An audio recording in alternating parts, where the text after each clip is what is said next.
या आगळ्या वेगळ्या ऑनलाईन उद्घाटन सोहळ्यात उपस्थित मान्यवर उद्घाटक म्हणून लाभलेल्या प्राध्यापिका डॉक्टर माधुरी पाटील मॅडम, महाविद्यालयाचे प्राचार्य डॉक्टर RB वागुळदे सर, विद्यार्थी विकास अधिकारी प्राध्यापिका प्रियंका भराटे मॅडम, उपस्थित प्राध्यापिका वृंद व माझ्या लाडक्या विद्यार्थिनी मैत्रिणींनो, मी तुम्हा सर्वांचे युती सभेच्या उद्घाटन प्रसंगी सहर्ष स्वागत करीत आहे। प्राचार्य डॉक्टर RB वागुळदे सरांना मी विनंती करते की ऑनलाईन उद्घाटन सोहळ्याचे अध्यक्षस्थान तुम्ही स्वीकारावे। त्यानंतर आता प्रास्ताविकाकडे आपण वळूया। प्राध्यापिका प्रियंका भराटे मॅडम यांना मी विनंती करते की कार्यक्रमाचे प्रास्ताविक त्यांनी करावे। हॅलो सर, जॉईन झालेत का? पण मॅडम आधी चेक करा। आहे ओके ओके। धनाजी नाना चौधरी विद्या प्रबोधिनी संचलित शिरीष मधुकरराव चौधरी महाविद्यालय जळगाव विद्यार्थी विकास विभाग अंतर्गत युती सभेच्या उद्घाटन प्रसंगी सर्व उपस्थितांचे सहर्ष स्वागत करते। सदर कार्यक्रमासाठी उपस्थित असलेले आजच्या कार्यक्रमाचे अध्यक्ष व महाविद्यालयाचे प्राचार्य डॉक्टर राजेंद्र वागुळदे, आजच्या कार्यक्रमाच्या उद्घाटक व व्याख्यात्या डॉक्टर माधुरी S पाटील, युती सभा प्रमुख प्राध्यापक देवयानी पाटील, तसेच सर्व माझ्या सहकारी प्राध्यापिका भगिनी व माझ्या मैत्रिणी। युती सभा म्हणजे काय आणि थोडक्यात युती सभेचा उद्देश काय आहे हे मी थोडक्यात तुमच्या समोर सांगणार आहे। ज्या विद्यार्थी प्रथम वर्षाला प्रवेशित आहे, कदाचित त्यांना या युती सभेचा उद्देश माहिती नसेल। युती सभा म्हणजे महाविद्यालयातील सर्व युतींना एकत्र आणून त्यांना हक्काचे व्यासपीठ देणं।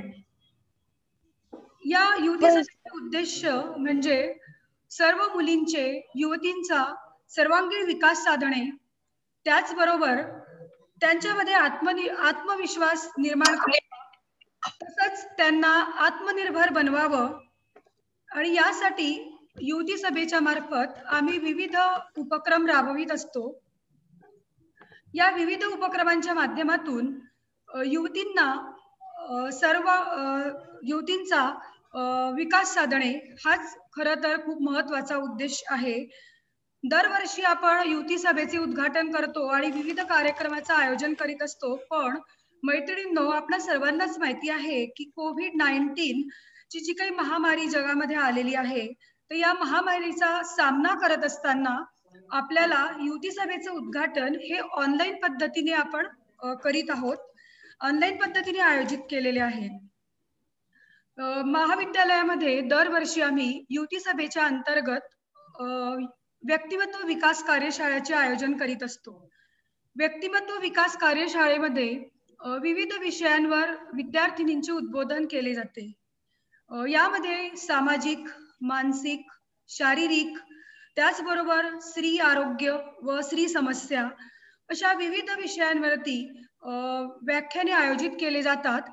आणि हे एक हक्काचं व्यासपीठ आहे असं मी सुरुवातीला नमूद केलं।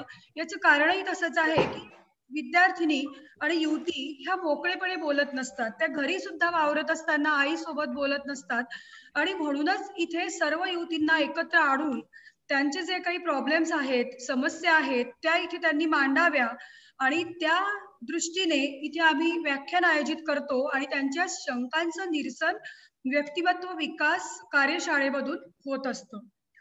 त्याचबरोबर दुसरा एक कार्यक्रम असतो स्वयंसिद्ध अभियान।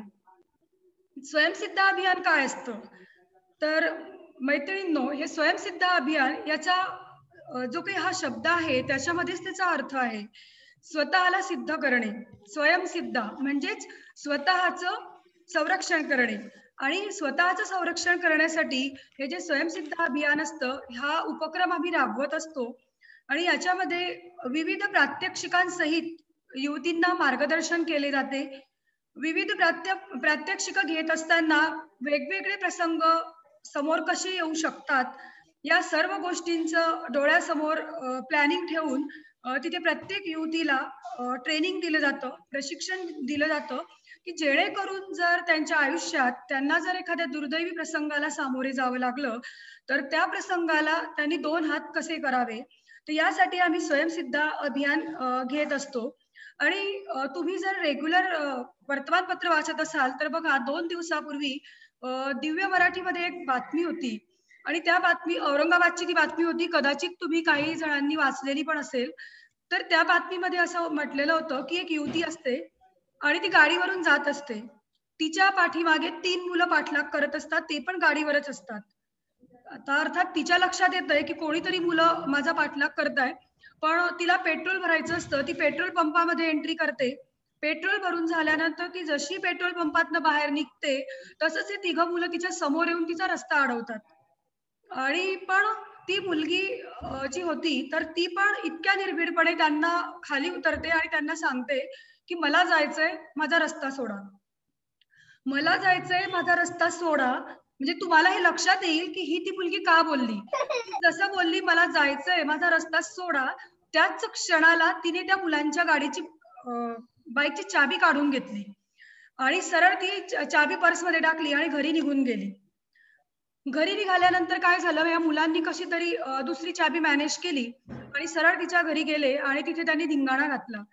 अ, आता घरी गेल्यानंतर घरासमोर जर बाहेरची मुलं येऊन धिंगाणा घालताय, तर तुम्हाला सगळ्यांनाच माहिती आहे, की समाजाची वृत्ती काय असते. आजूबाजूचे जे नागरिक होते ते जमा झाले आणि ते समजवायला लागले त्या मुलीला आणि तिच्या आईला, की जाऊ द्या, मुलीची जात आहे. बघा, की जाऊ द्या, मुलीची जात आहे. कदाचित हे वाक्य म्हणजे समाजाने अशा वेळी बोलायला नको. आणि पण तिची आई एवढी खंबीर होती, तिच्या पाठीशी उभी राहिली आणि त्या मुलांना धडा शिकवला, पोलिसांना फोन केला आणि त्यांना पोलिसांच्या ताब्यात दिलं. आता ॲक्चुअली मला तुम्हाला हा प्रसंग का सांगायचा आहे, की प्रसंगावधान. त्या मुलीचं याच्यामधनं जे प्रसंगावधान दिसत होतं, ते अतिशय वाखाणण्याजोगं होतं. कसं? तर ज्यावेळेला ती बोलली, की "मला जाऊ द्या, माझा रस्ता सोडा." ती असं का बोलली? तर त्या मुलांचं लक्ष तिच्या बोलण्याकडे डायव्हर्ट केलं आणि त्याच क्षणाला तिने त्या बाईकची चाबी काढली. म्हणजे तुमचं प्रसंगावधान हे सुद्धा खूप महत्वाचं असतं अशा प्रसंगामध्ये घाबरून न जाताना. आणि शेवटी त्या मुलांना जेलमध्ये टाकलं किंवा काय पुढे त्यांच्यावरती केस झाली असेल, पण मला एकच सांगायचंय, की अशा वेळेला समाजाने, मुलीने, मुलीच्या आई-वडिलांनी जी गोष्ट योग्य असेल त्याच्यासाठी पाठपुरावा करावा. खरं तर मैत्रिणींनो, एक सुनंदा जोशी म्हणून राष्ट्रसेविका आहेत. तर त्या असं म्हणतात, की मन आणि मनगट मजबूत करा. कदाचित तुम्ही त्यांचं हे वाक्य ऐकलं असेल, की मन आणि मनगट मजबूत करा म्हणजे काय? तर दोघंही गोष्टी मजबूत करायला पाहिजे. जर मन मजबूत असेल आणि मनगट कमकुवत असेल, तर उपयोग नाही. मन मजबूत असेल म्हणजे काय, की एखादा प्रसंग ओढवला, तुम्हाला खूप काही आयडिया आहे, सगळं काही आहे, पण 2 हात करावे लागले, तर तुमचं मनगट मजबूत नसेल, तर त्या प्रसंगाला तुम्ही अपयशी ठरतात. आणि याच्या अपोझिट म्हणजे जर तुमचं मनगट मजबूत असेल, पण तुमचं प्रसंगावधान नसेल किंवा तुमच्याकडे बुद्धी नसेल, म्हणजेच काय, तिथे सुद्धा तो प्रसंग अपयशी ठरतोय. म्हणून मन आणि मनगट ह्या दोघही गोष्टी मजबूत ठेवायला पाहिजे. आणि त्याच बरोबर आम्ही हे जे 2 प्रोग्राम घेतो, त्याचबरोबर पुन्हा मी एक सगळ्या युवतींना असं सांगू इच्छिते, की आपल्या महाविद्यालयामध्ये आपण मागच्या वर्षी लेडीज वॉशरूममध्ये एक सॅनिटरी नॅपकिन वेंडिंग मशीन बसवलेली आहे, इन्स्टॉल केलेली आहे. मागच्या वर्षाच्या युवती सभेच्या उद्घाटनाच्या वेळेला आपण ती बसवली आहे. तर कदाचित नवीन मुली असतील, की त्यांना माहिती नसेल, तर त्यांनी देखील त्या मशीनचा लाभ घ्यावा. आणि या एकंदरीत हे सगळं बघत असताना, की मुलीला चांगलं घडवलं पाहिजे, आत्मनिर्भर बनवायला पाहिजे, तिच्यामध्ये आत्मविश्वास निर्माण करायला पाहिजे किंवा एकंदरीत ह्या सगळ्या गोष्टी ज्या आहेत, तर ह्या सगळ्या गोष्टी आम्ही युवती सभेच्या माध्यमातून विविध उपक्रमांमधून महाविद्यालयातील युवतींना देण्याचा प्रयत्न करत असतो. तर जाता जाता फक्त सगळ्यात शेवटी मी आपल्या ह्या ज्या युवती आहेत फक्त त्यांना एक 4 ओळी असं सांगू इच्छिते, की एवढेसे आयुष्य, एवढेसे आयुष्य, एवढ्याशा आयुष्यात खूप काही हवं असतं. पण हवं असतं तेच मिळत नसतं. पण हवं असतं तेच मिळत नसतं. हवं तेच मिळालं तरी खूप काही कमी असतं.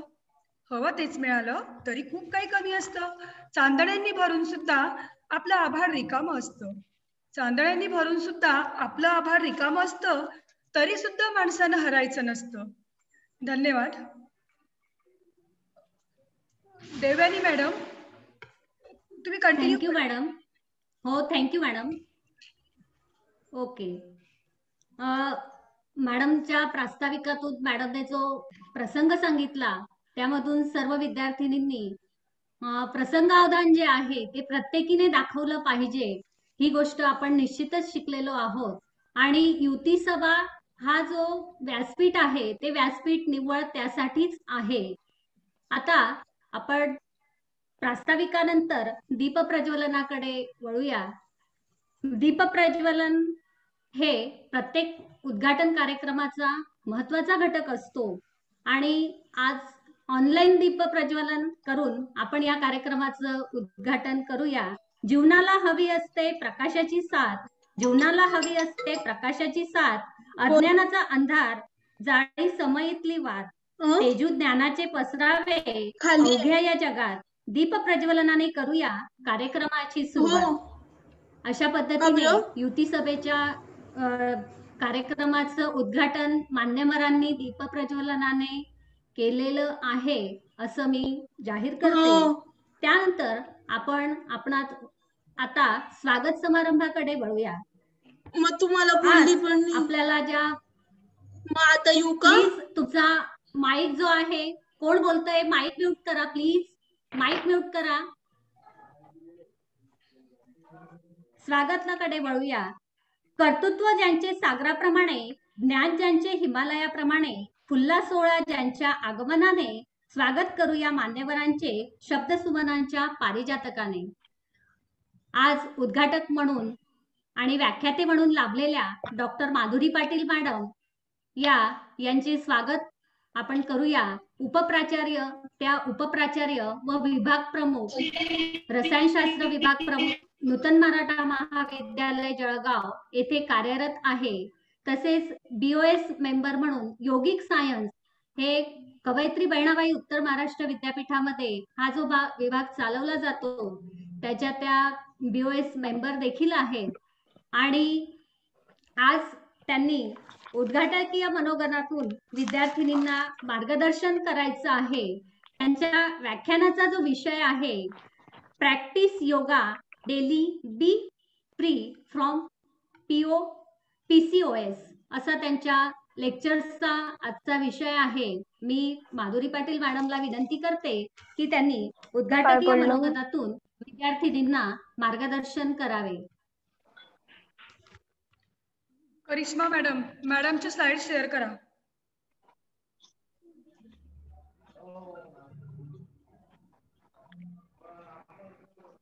आले काय काका?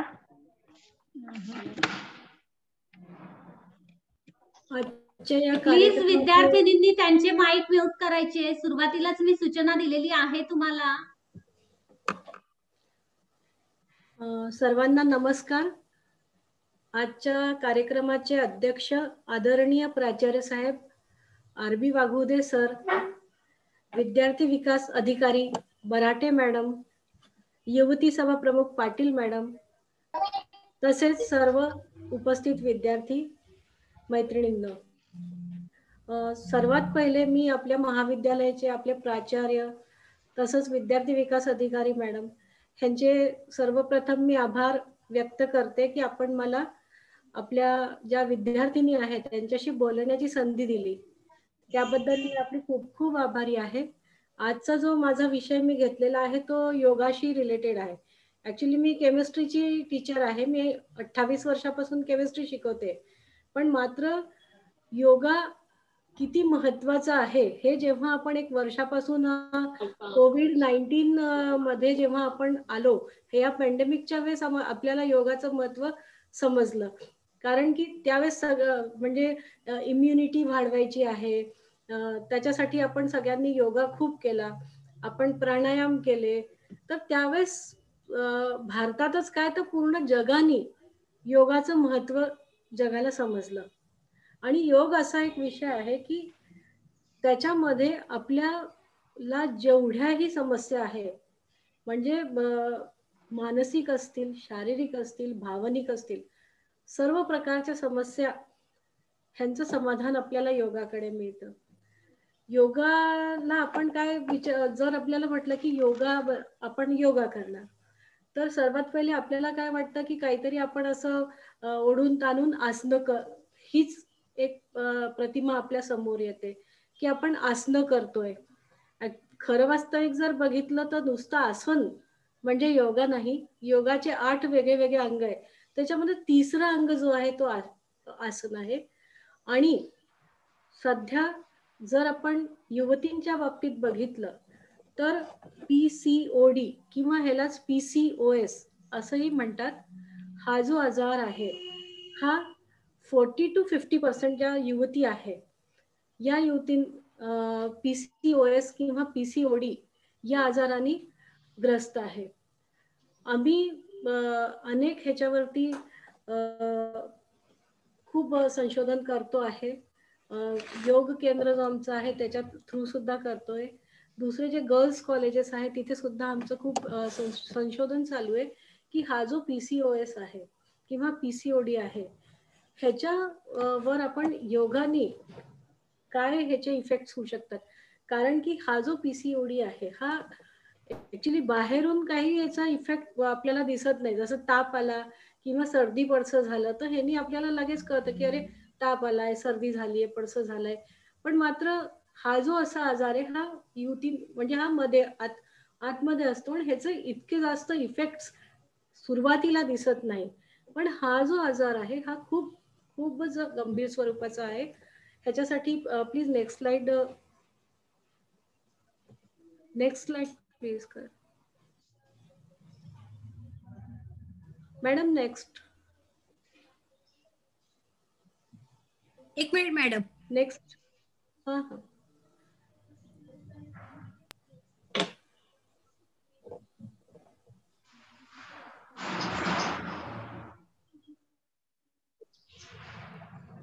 नेक्स्ट.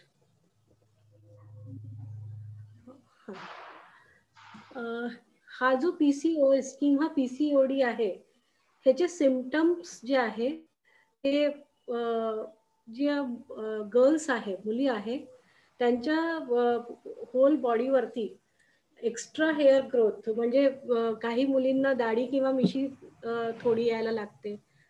आपली झोप जी आहे ती कमी होऊन जाते. चिडचिड व्हायला लागते. चेहऱ्यावरती खूप एकने म्हणजे पिंपल्स येतात. तसंच ब्लॅक पॅचेस सुद्धा व्हायला लागतात. डायबिटीज आहे त्याचा इफेक्ट, पिंपल्स आहे आणि पोटदुखी आणि इनफर्टिलिटी म्हणजे बंधत्व, स्त्री बंधत्व हे ह्यानी होऊ शकतं. तर हे जे दीज आर हे ह्याचे सिम्पटम्स आहे PCODचे. ह्याच्यामुळे आपल्याला PCOD ओळखता येतो. मग त्याच्यानंतर हा नेमकं काय आहे तर बघा ही एक फिमेल ओव्हरी आहे. नेक्स्ट स्लाइड मध्ये या ओव्हरी मध्ये ही जी ओव्हरी आहे ही नॉर्मल ओव्हरी आहे. नॉर्मल ओव्हरी मध्ये जेव्हा ओव्ह्युलेशन होतं तर त्यावेळेस एका फॉलिकल मधनं फक्त एकच ओव्हम डेव्हलप होतो. पण मात्र जी पॉलिसिस्टिक ओव्हेरियन ओव्हरी आहे त्याच्यामध्ये जो फॉलिकल आहे तो फॉलिकलचं ग्रोथ पूर्ण नाही होत. मध्येच कुठेतरी त्याची ग्रोथ थांबते आणि एका जो एक फॉलिकल आहे त्याच्यामधनं खूप एकापेक्षा जास्त ओव्हम्स निघत असतात. म्हणून याला पॉलिसिस्टिक ओव्हरी अशी म्हणतात. आता ही जी पॉलिसिस्टिक ओव्हरी आहे नेक्स्ट हा जो आजार आहे या आजारासाठी जनरली आपले जे पिरियड्स आहे मुलींचे जे मेन्स्ट्रुएशन सायकल आहे ते इरेग्युलर होऊन जातात आणि त्याच्यामुळे आपल्याला डॉक्टरकडे जावं लागतं मुलींना. जेव्हा आपण डॉक्टरकडे जातो तर त्यावेळेस ते आपल्याला 3 महिन्याचा कोर्स लिहून देतात. आपल्याला 28 डेज टॅबलेट्स घ्याव्या लागतात आणि त्याच्यानंतर जी पाळी आहे ती रेग्युलराइज्ड होऊ शकते किंवा नाही पण होऊ शकत. जर ती रेग्युलराइज झाली तर जास्त प्रॉब्लेम्स नाही आहेत. पण जर ती रेग्युलराइज नाही झाली तर त्यावेळेस प्रॉब्लेम्स क्रिएट होऊ शकतात. मग आपण योगा अभ्यास करून योगाचे काही आसन असे आहे की ज्या आसनांच्या मदतीने आपण PCOD जो आजार आहे त्याच्यावरती मात करू शकतो. हा जो PCOD आजार आहे तो त्याचं जे मूळ कारण आहे ते आहे सध्याची लाईफस्टाईल. आपल्या जीवनामध्ये सध्या आपण व्यायाम खूप कमी करतात मुली, त्यांच्यामध्ये एक्सरसाइज बिलकुल करत नाही. आणि दुसरं त्यांचं जे जेवण आहे, जे खानपान आहे, त्याच्यामध्ये सुद्धा जंक फूड, फास्ट फूड हे सर्व जास्त प्रमाणात चालू आहे. पिझ्झा आहे, हे सगळ्या ज्या वस्तू आपण खातो तर त्याचा इफेक्ट असा होतो आणि PCOD किंवा PCOS नावाचा आजार हा मुलींना होऊ शकतो. तर सर्वात पहिले जो आहे प्राणायाम मध्ये अनुलोम विलोम प्राणायाम जो आहे, अनुलोम विलोम प्राणायाम चा अभ्यास जर आपण व्यवस्थित केला तर PCOD वरती नियंत्रण करता येतं. आता अनुलोम विलोम करताना काय करावं लागतं, सर्वात अगोदर तर आपल्याला श्वास कसा घ्यायचा आहे हे सुद्धा माहिती नसतं, की श्वास आपण घेतोय, श्वास येतोय जातोय, आपण त्याच्यावरती लक्षच देत नाही ऍक्च्युली. तर जेव्हा पण आपण श्वास घेतो तर त्यावेळेस काय करायचंय, एक शांततेत डोळे बंद करायचे, डोळे बंद करून आपल्या पोटावरती हात ठेवायचा. पोटावर हात ठेवल्यावरती जर आपण इन्हेल करतो म्हणजे जेव्हा आपण श्वास घेत असतो तर त्यावेळेस आपल्या पोट बाहेर जात आहे की मध्ये येत आहे, म्हणजे पोटाची जी मोशन आहे तो पोट बाहेर जातो आहे की पोट मध्ये येतोय, ह्याच्यावरती सर्वात पहिले आपल्याला लक्ष केंद्रित करायला पाहिजे. श्वास सोडताना आपलं पोट मध्ये जात आहे की बाहेर येत आहे ह्याच्यावरती आपण लक्ष द्यायला पाहिजे. म्हणजे जर आपण श्वास घेतोय तर त्यावेळेस आपलं पोट बाहेरच यायला पाहिजे, ज्यावेळेस श्वास सोडतोय त्यावेळेस आपलं पोट मध्येच जायला पाहिजे. हा एक श्वसनाचा अभ्यास आहे. त्याच्यानंतर अनुलोम विलोम प्राणायाम करायचा आहे. अनुलोम विलोम प्राणायाम करताना आपल्याला प्रणव मुद्रा हाताची बनवायची आहे. एका नासिकेने श्वास घ्यायचा, दुसरीने सोडायचा, ज्यांनी सोडलाय त्यांनी परत घ्यायचा आणि दुसरीने परत सोडायचा. हा आपल्याला करायचा आहे. त्याच्यानंतर जेव्हाही आपण प्राणायाम करतो तर सर्वात पहिले आपल्याला मार्गदर्शकाच्या नजरेखालीच हे करायचं आहे.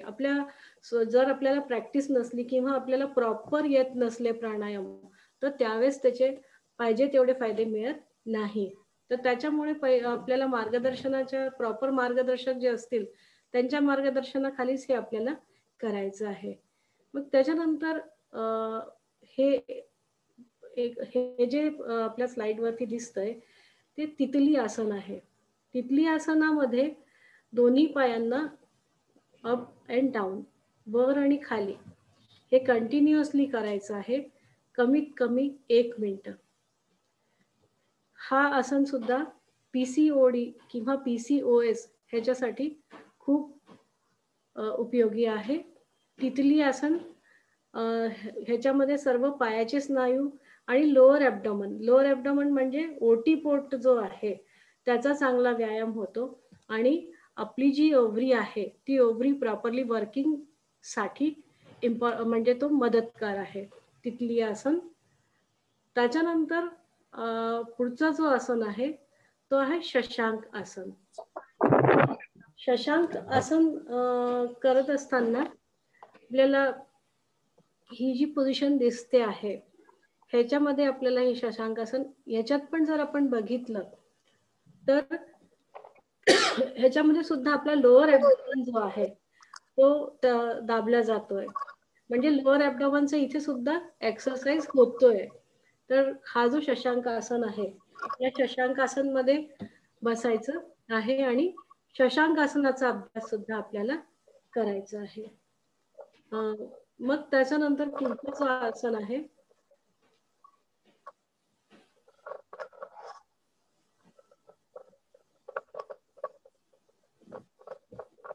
मांजरासन.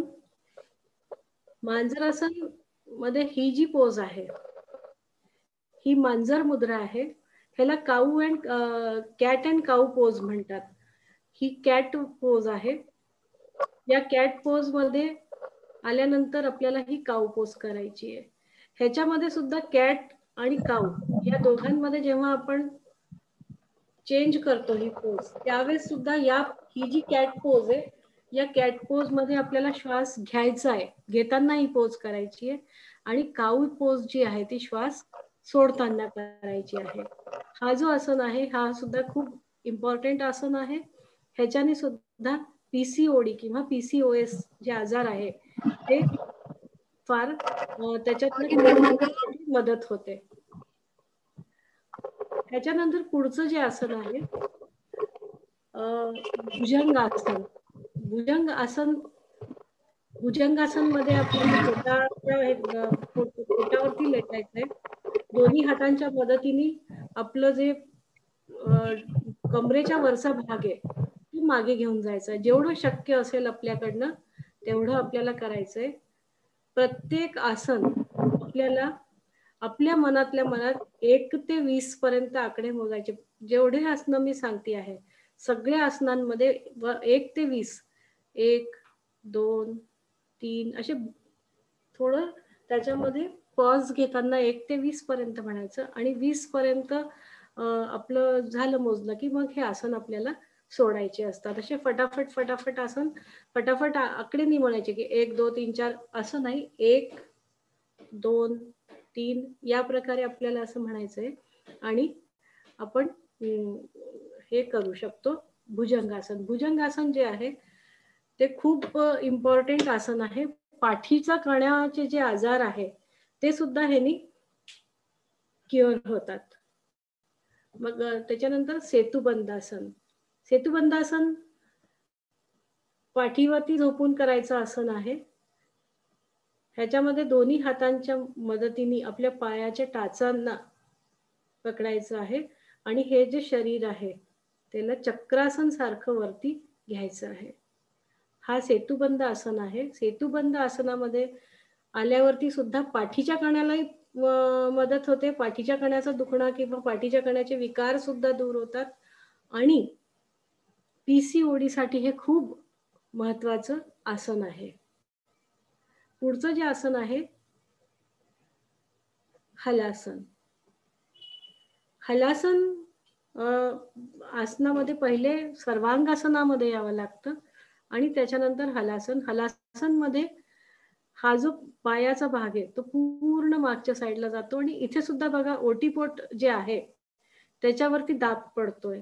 ज्या ज्या आसनांमध्ये ओटीपोटामध्ये दाब पडत असेल ते सर्व आसन ओबरीसाठी चांगले असतात. तर हलासन आपण करू शकतो. हलासन पण करायला पाहिजे. त्याच्यानंतर पुढचं जे आसन आहे चक्की चलन. चक्की चलन मध्ये दोन्ही पायांमध्ये अंतर घेऊन बसायचंय. दोन्ही हात बांधून घ्यायचे पुढे, आणि चक्की जशी आपण घट्टी जातं आपण चालवतो, जातासन म्हणतो आपण ह्याला मराठीत. तर जातं जसं आपण चालवतो तशी आपल्याला मूवमेंट करायची आहे. तर हा चक्की चलन जो आहे हा चक्की चलन सुद्धा पीसीओडी किंवा पीसीओएस साठी खूप महत्वाचं आसन आहे. त्याच्यानंतर पुढचं जे आहे सूर्यनमस्कार. सूर्यनमस्कार आपण असं म्हणतो सूर्यनमस्कार, पण सूर्यनमस्कार आसनांची शृंखला आहे. त्याच्यामध्ये एकानंतर एक खूप सारे आसनं आपण करत असतो. 1 ते 10 पर्यंत अंक आपण म्हणतो, आणि ह्याच्यामध्ये वेगवेगळे आसनं करत परत आपण आपल्या ओरिजिनल पोझिशन मध्ये पोहोचतो. सूर्यनमस्कार करताना किंवा कोणताही आसन करताना आपल्याला मार्गदर्शक असणं आवश्यक आहे. सुरुवातीला काही दिवस आपण मार्गदर्शकांच्या देखरेख खाली हे आसनं करायचे आहे, आणि मग आपण रेग्युलर प्रॅक्टिस करू शकतो. तर सूर्यनमस्कार त्या या पोजेस आहे 1, 2, 3, 4, 5, 6, 7, 8, 9 आणि 10. 10 अंकांमध्ये आपल्याला सूर्यनमस्कार करायचा असतो. ह्याच्यामध्ये नंबर ऑफ आसन्स, खूप सारे आसनांची ही शृंखला आहे. सूर्यनमस्कारच्या नंतर अतिशय महत्वाचं म्हणजे ओंकार साधना. ओंकार साधना म्हणजे आपल्याला ओंकार जप करायचा असतो. जेव्हाही आपण ओंकार म्हणत असतो त्यावेळेस ओंकार म्हणताना सुद्धा त्याला 3 भागांमध्ये आपल्याला डिवाइड करायचं असतं. अ, उ आणि म. औम असं म्हणायचं असतं. अ, उ आणि म. अ आणि उ जो आहे तो कमी वेळासाठी आणि म जो आहे मकार तो आपल्याला जास्त वेळासाठी म्हणायचा असतो. आणि ओंकार साधना जर आपण केली तर ओंकार साधनामध्ये जेव्हा आपण ओंकार म्हणत असतो प्रॉपरली त्यावेळेस जी आपल्या ब्रेनमध्ये मस्तिष्कच्या मागच्या बाजूला पिट्युटरी नावाची एक ग्लँड असते. Pituitary gland. पिट्युटरी ग्लँडला मास्टर ग्लँड सुद्धा म्हणतात. मास्टर ग्लँड म्हणतात ह्याच्यासाठी म्हणतात कारण की ही जी ग्लँड आहे ही ग्लँड आपल्या पूर्ण शरीराच्या वर्किंगला मॉडरेट करत असते. ह्याच्यातनं जे हार्मोन्स सिक्रीट होतात पिट्युटरी ग्लँडमधनं ते पिट्युटरी ग्लँडचे हार्मोन्स आपल्या शरीराच्या सर्व अंगांना जवळजवळ सर्व अंगांना हे उत्प्रेरित करत असतात. त्याच्यामुळे आपल्या शरीराची जी सर्व रेग्युलर ऍक्टिव्हिटीज व्यवस्थित होते. आणि जेव्हा पण आपण ओंकारचा जप करत असतो त्यावेळेस पिट्युटरी ते ओंकारचे जे व्हायब्रेशन्स आहे त्या व्हायब्रेशन्समुळे पिट्युटरी ग्लँड ऍक्सिलरेट होते. पिट्युटरी ग्लँड ऍक्सिलरेट झाल्यामुळे पिट्युटरीचे जे हार्मोन्स आहेत त्याचं सिक्रिशन प्रॉपरली होतं आणि आपले जे वेगळे ऑर्गन्स आहेत त्या वेगळ्या ऑर्गन्सचं ऍक्टिव्हिटी व्यवस्थित होत असते. आता वेगळे ऑर्गन्स मध्ये बघा इथे जे दिसतं आहे ओव्हरीज म्हणजे ह्याचे जे हार्मोन्स आहे पिट्युटरी ग्लँडचे ते ओव्हरीजला सुद्धा रेग्युलेट करतात. म्हणजे ओव्हरीमधनं जे ओव्हरीची जी ऍक्टिव्हिटी असेल ती ओव्हरीची ऍक्टिव्हिटी रेग्युलेट होईल म्हणजे त्याच्यातनं जे सिस्ट जे बनतात आहे खूप सारे पॉलिसिस्ट त्याला सुद्धा तो रेग्युलरेट करेल आणि या ओव्हरीला तो नॉर्मल ओव्हरीमध्ये कन्व्हर्ट करेल. म्हणजे जी पीसीओडी आजार आहे पॉलिसिस्टिक ओव्हेरियन सिंड्रोम किंवा पॉलिसिस्टिक ओव्हेरियन डिसीज या आजारला तो क्युअर करणार आहे आणि जी युवती आहे ती नॉर्मल साईडला किंवा ती नॉर्मल होऊ शकेल. तसंच बघा ॲड्रिनलिन ग्लँड किंवा ॲड्रिनलिन कॉर्टेक्स जो आहे त्याला पण हा रेग्युलेट करतो. आपल्या स्किनचे जे म्हणजे आपली स्किन गोरी होणार आहे किंवा सावळी होणार आहे हे सुद्धा पिट्युटरी ग्लँडच्या हार्मोन्स वरती डिपेंड करतं. बोन्सच्या ग्रोथ हार्मोन्स सुद्धा पिट्युटरी ग्लँड कडनं सिक्रीट होतात. बोन्स मसल्स हे सुद्धा पिट्युटरी ग्लँड रेग्युलेट करतो. पण आपण ओंकार केला हे जे दिसतात ऑर्गन्स हे प्रॉपरली वर्क करायला लागतात. म्हणजे नुसतं साधं आपण म्हणतो काय ओंकार म्हणतोय किंवा आपल्याला त्याचे इम्पॉर्टन्स जास्त समजत नाही किंवा आपण त्याला इम्पॉर्टन्स देत नाही. पण जर इथे आपण बघितलं तर ओंकार जो आहे जे सूर्य नमस्कार आहे तसंच प्राणायाम आहे या सगळ्यांनी आपण पीसीओडी या आजारावरती नियंत्रण करू शकतो. पीसीओडी जो आहे तो सध्या जर सपोज 5 मुली असतील तर 5 पैकी 3 किंवा 4 3 to 4 म्हणजे जवळजवळ 60% ज्या यंगस्टर मुली आहेत त्या पीसीओडी या आजाराने ग्रस्त आहेत. तसंच जर पीसीओडी असलं तर त्यामुळे ज्या तुम्ही युवती आहे त्यांच्यावरती साईड इफेक्ट्स जे मी सुरुवातीला तुम्हाला सांगितले की त्याचे जे आहे हे सिम्पटम्स ते सिम्पटम्स तुम्हाला बघायला सुद्धा मिळू शकतात. आणि आपण हे आणि जर आपण आपली लाईफस्टाईल सुधारली आपलं जेवण जे आहे ते आपण प्रॉपर घेतलं वेळेवर घेतलं तसंच जे आपला आहार आहे त्याच्यामध्ये जो फ्रेश फूड आहे जे घरी बनवलं जातं आई बनवते आपली तुम्ही बनवता तो आहार आपल्याला घ्यायला पाहिजे. Fast food, junk food, pav bhaji किंवा ते पिझ्झा वगैरे हे जे आहे ते कमी करायला पाहिजे.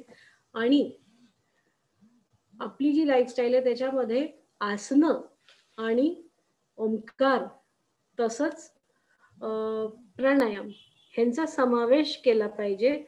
जर आपण हे व्यवस्थित करत राहिलो तर आपण निश्चितच या आजारावरती मात करू शकू. कारण की ही जी समस्या आहे ही समस्या सध्या खूप जास्त होती आहे मुलींना आणि त्याचा इफेक्टनी म्हणजे मुलींना खूप त्रास होतो, चिडचिड होते.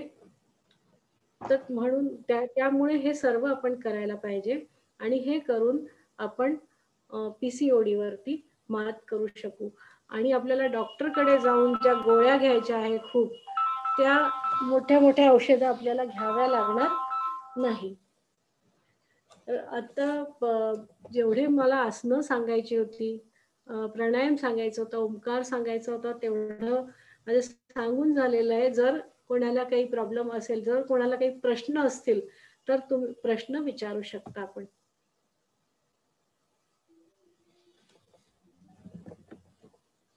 विद्यार्थिनींना किंवा माझ्या मैत्रिणींना काही प्रश्न असतील तर त्यांनी प्रश्न चॅट बॉक्स मध्ये नोंदवले तरी चालतील किंवा तुमचे ऑडिओ जे आहे ते ऑन करून तुम्ही मॅडमला प्रश्न विचारू शकता.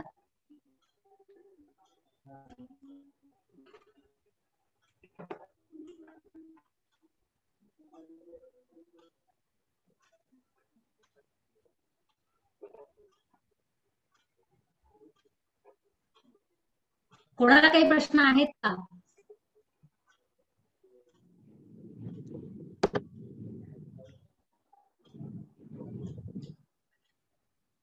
हॅलो, हा मॅडम, देवयानी मॅडम, प्रतीक्षा टोकेने हात वर केलेला आहे. प्रतीक्षा टोके, तू विचार प्रश्न मॅडम. हा, ओके. प्रतीक्षा टोके, तुझा माईक ऑन कर बेटा.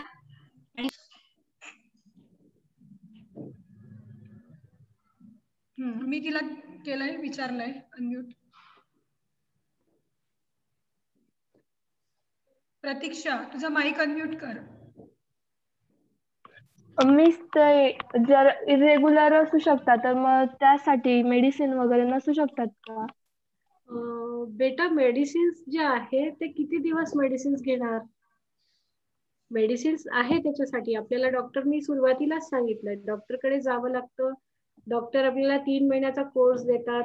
28 डेज म्हणजे पाळी आली त्याच्यापासून आपल्याला 28 दिवस रोज गोळी घ्यावी लागते. अशी 3 महिन्यापर्यंत गोळी घ्यावी लागते. आणि काय होतं की त्या ज्या टॅबलेट्स दिल्या जातात आपल्याला त्या फक्त त्याच्याच टॅबलेट्स नसतात, त्याच्यासोबत आपल्याला टॉनिक वगैरे दिलं जातं.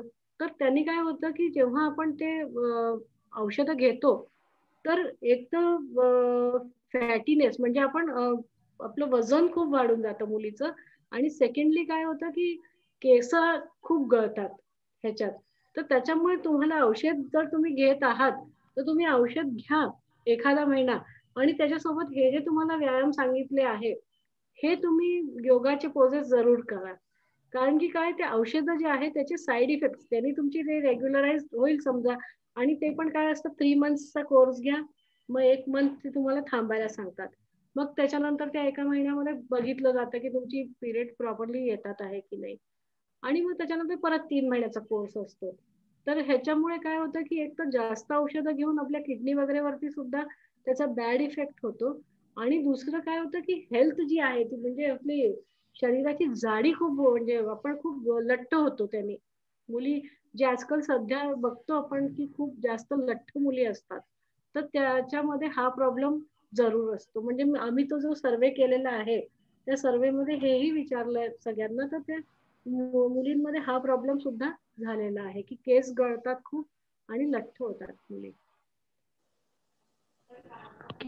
Thank you ma'am.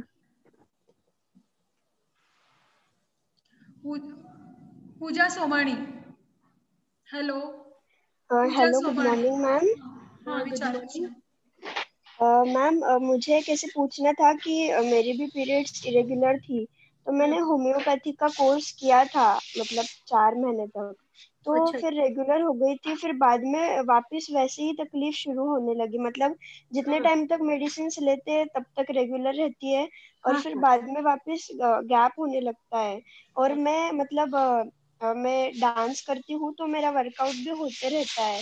तो बेटा, जैसे आपने होम्योपैथी का कोर्स किया, फिर यस। उसके बाद जब आपको डॉक्टर ने बोला कि भाई अब आप उसको बंद कर सकते हो, तो उस यस। जब जब भी आप बंद करेंगे उसको, तो उसके बाद में जो मैंने आपको बताया है वो सारे योगा के पोजेस करो आप। एक्चुअली डांस जो है उसमें अपना वर्कआउट होता है, पर ये जितने भी मैंने आपको आसन बताए, वो सभी आसन में आपको लोअर एब्डोमेन पे कुछ ना कुछ प्रेशर आ रहा है थोड़ा, है ना। जितने भी आसन बताए, जैसे कि ये बताया शशांक आसन बोला या चक्की चलन बोला, जो भी, तो जब आप वो होम्योपैथी का कोर्स बंद करते हो या फिर होम्योपैथिक के कोर्स चालू रहते समय भी ये वाले आप आसन करो। इसका आपको जल्दी से अगर इफेक्ट नहीं मिला तो भी आपको 2 से 3 महीने में आपको रेगुलर हो जाएगा। क्योंकि ठीक है मैम। ये जो एक मैं आप लोगों से शेयर करना चाहती हूँ कि मैं इस पीसीओएस के पीछे मतलब क्यों लगी, क्यों मैं इस पे इतना ज्यादा ये करने लगी, कि मेरी जो बेटी है एक्चुअली, तो वो भी आप लोगों की ही एज की है, तो उसे भी थोड़ा इसका प्रॉब्लम आ गया था बेटा। तो फिर उसलिए हमने क्या किया कि डॉक्टर को दिखाया 3 मंथ्स तक हमने उसकी टैबलेट लिया, और उसके बाद में हमने प्रॉपर सिर्फ यही शुरू रखा है। तो अभी 2 साल हो गए, 2 साल में कोई भी प्रॉब्लम नहीं आया है। मैम आप एक बार जो भी आसन आपने बताए उसके नाम रिपीट कर सकते हो तो मैं लिख लेती हूँ। हाँ लिखो लिखो, बिल्कुल बिल्कुल लिखो। हाँ हॅलो मॅडम, हाँ हे आपण रेकॉर्डिंग करतो आहोत, आपण त्यांना रेकॉर्डिंग देऊ पाहिजे असलं तर. हो चालेल सर, मग मला सांगायची गरज नाही काय ना आवश्यकता नाही. मला मैम पूजा को योगा चाहिए क्या? आपने कौन सा बताया ऐसा? हाँ वो आप दे यस। देना, आसन दे इस देना पूजा आप। में आपको दे दूंगी, मैंने लिख लिया है। हाँ चलेगा चलेगा, ठीक है ओके श्योर। ना। और क्या कुछ हो तो फिर पूछिए किसी, अजून कोणाला विचारायचं असेल तर विचारू शकता.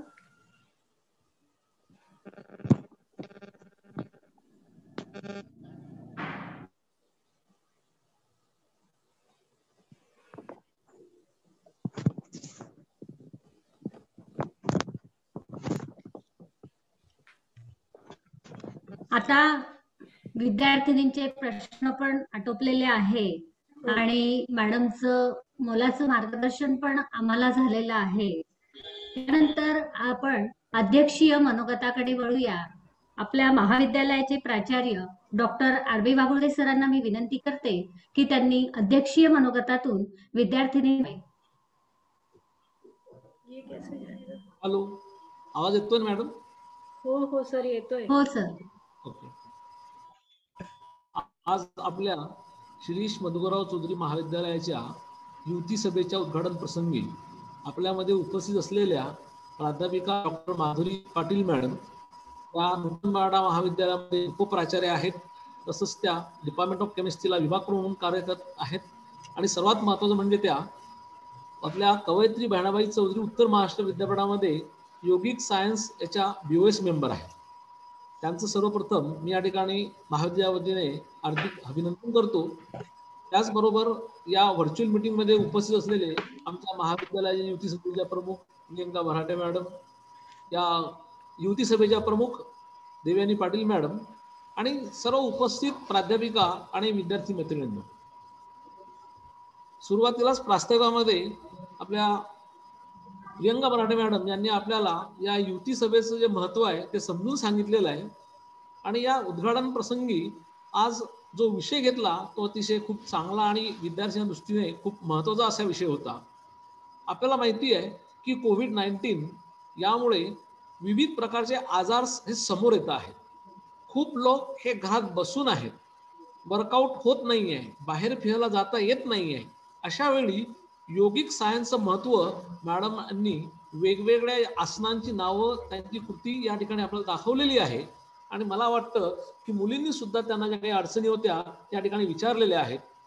दरवर्षी आपण हे सर्व कार्यक्रम महाविद्यालयामध्ये आपल्या हॉलमध्ये घेत असतो, परंतु यावर्षी दुर्दैवाने हा कार्यक्रम आपल्याला व्हर्च्युअली झूम मीटिंगद्वारे घ्यावा लागत आहे. परंतु उत्तर महाराष्ट्र विद्यापीठाच्या नोटीसनुसार, शासनाच्या नियमानुसार, UGCच्या गाईडलाईननुसार आपण 15 फेब्रुवारी पासून आपलं महाविद्यालय सुरू करतो आहोत. आमच्या प्राचार्यांच्या मीटिंगमध्ये जे काही आम्हाला सूचना मिळाल्या त्यानुसार आपल्याला काही ठराविक कार्यक्रम हे महाविद्यालयामध्ये घेता येतील. पण सध्या आपण SY-TYच्या मुलांचे प्रॅक्टिकल्स आयोजित करत आहोत आणि नंतर त्यांच्या परीक्षा आहेत. त्यामुळे मला वाटतं अजून तरी महाविद्यालयामध्ये आपल्याला कार्यक्रम घेणं हे शक्य होणार नाही. आणि म्हणून अशा या झूम मीटिंगद्वारे हे जे कार्यक्रम आहेत हे घेतले जात आहेत. मी या ठिकाणी युवती सभेच्या माध्यमातून मुलींना सांगू इच्छितो की ज्या वेळेला आपलं महाविद्यालय सुरू होईल त्यावेळेला आपण नक्कीच काही चांगल्या व्याख्याते आणि चांगल्या विषयावरती आपले काही लेक्चर्स असतील ते आयोजित करू. काही कारणास्तव जर महाविद्यालय सुरू नाही झालं तर अशाच पद्धतीनं आपण झूम मीटिंगद्वारे तुमच्याकरता नवीन नवीन चांगले विषय जे स्त्रियांशी मुलींशी निगडीत आहेत अशा विषयांवरती आपण झूम मीटिंगद्वारे तुम्हाला जे काही आपल्या महाविद्यालयात मार्गदर्शन करायचं आहे ते मार्गदर्शन मिळेल. या ठिकाणी माधुरी पाटील मॅडम यांनी वेळ देऊन आपल्या मुलींना मार्गदर्शन केलं, त्याबद्दल मॅडम यांचं मी खरोखर मनापासून आपल्या महाविद्यालयातर्फे आभारी आहोत. आणि युवती सभा प्रमुख, विद्यार्थी कल्याण विभाग प्रमुख यांनी या कार्यक्रमाचं आयोजन केलं त्याबद्दल त्यांचे आभार व्यक्त करतो आणि मला बोलण्याची संधी दिली त्याबद्दल सर्वांचे आभार व्यक्त करतो आणि थांबतो. थँक्यू. Thank you sir. आजचा हा उद्घाटनाचा कार्यक्रम जो आहे तो कार्यक्रमाचं आभार जे आहे ते आभार मीच व्यक्त करते.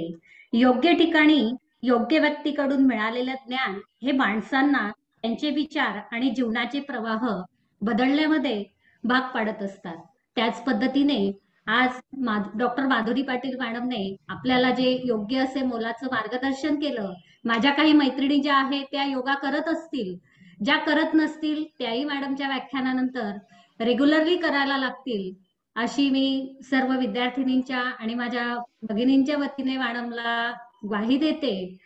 मॅडमने वेळात वेळ फक्त एक कॉल मी मॅडमला केला आणि त्यावरून मॅडम लगेच कार्यक्रमाला उद्घाटकीय मनोगतासाठी लगेच तयार झाल्या आणि मोलाचं असं मार्गदर्शन आमच्या विद्यार्थिनींना दिलं.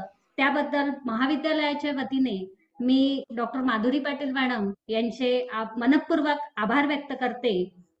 यानंतर महाविद्यालयाचे प्राचार्य डॉक्टर RB वागुर्दे सर हे आम्हाला नेहमीच कार्यक्रम घेण्यासाठी प्रोत्साहित करत असतात आणि सर्वतोपरी मदत करत असतात. त्यामुळे सरांचे सुद्धा आभार मानता मी त्यांच्या ऋणात राहू इच्छिते की असंच वेळोवेळी आम्हाला सरांचं मार्गदर्शन हे लाभणार आहे. त्यानंतर इतर प्राध्यापिका उपस्थित वृंद ज्या आहेत त्या विद्यार्थी मैत्रिणींनो तुम्हा सर्वांचे मी आभार व्यक्त करते. कारण आभार तुमचे इतके तुम्ही मला परके नाही, पण आठवणीत भेटत राहू. भेटलो तरी सारखं नाही. सुंदरशा या सोहळ्यासाठी नेहमीच आपण ऋणात राहू. नातेरूप जपण्यासाठी एक दुसऱ्याच्या मनात राहू. विद्यार्थी मैत्रिणींनो अशा पद्धतीने उद्घाटकीय कार्यक्रम जो आहे ते संपन्न झालेला आहे आणि हा कार्यक्रम संपला असं मी अध्यक्षांच्या वतीने जाहीर करते आणि ही जी मीटिंग आहे ही मॅडमला लिव्ह करण्यास सांगते. बराटे मॅडम आभार व्यक्त झालेला आहे. कार्यक्रम संपलेला आहे. हो, मीटिंग एंड करते मी. सगळ्यांनी लिव्ह करा. ओके.